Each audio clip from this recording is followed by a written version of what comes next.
Hello, I'm Mike Huster, and welcome again to the Motors Are Fun website. I have a question for you before we see our first motor. The question is this: what do Blu-ray players, blenders, vacuum cleaners all have in common? Each one of them have motors. As a matter of fact, if you go through your whole house or your apartment, you'll find out there's probably at least 25 motors in your house or your apartment. They'll be in toys, they'll be in appliances, and they'll be in other devices. Motors are everywhere, and we really count on them. Second question I have is, have you ever played with magnets? The same principle that these two magnets being used, both of them create magnetic fields. One, in this particular case, is a north pole, and on the opposite side is the south pole. The same thing on this magnet as well. So when you have the north pole and the south pole, they attract each other. It's going to be a little hard to see, but I flipped it over, and you have the north pole here and the north pole here, and they're repelling each other. The same thing occurs with electric motors.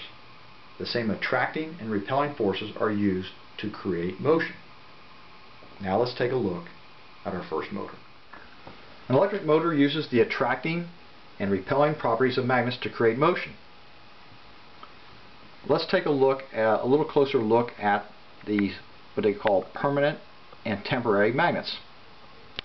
This is the combination of this magnet here with this magnet here. Those are called permanent magnets because you can see they're permanent. They always have magnetic fields. This is a temporary magnet, a special magnet called an electromagnet. As you can see, it has windings that create a magnetic field. So you have a magnetic field associated with the permanent magnets here and here. Let's say this is a north pole and a south pole. Then you have another magnetic field for this electromagnet, also called an armature, that sits in between these two magnetic fields. Now, I'm not going to explain about all the other parts. This here is called the axle, and this particular axle was used to this axle and the propeller was used as the driving force for this boat kit that I got a few years ago.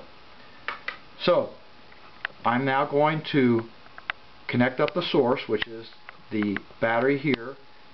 We'll complete a circuit which will allow the temporary magnet, the electromagnet, to have a magnetic field, and it will interact with the permanent magnets, also called fixed magnets or stationary magnets. And as you'll see, as the current is applied, you'll see this axle with the propeller start to work. So here we go.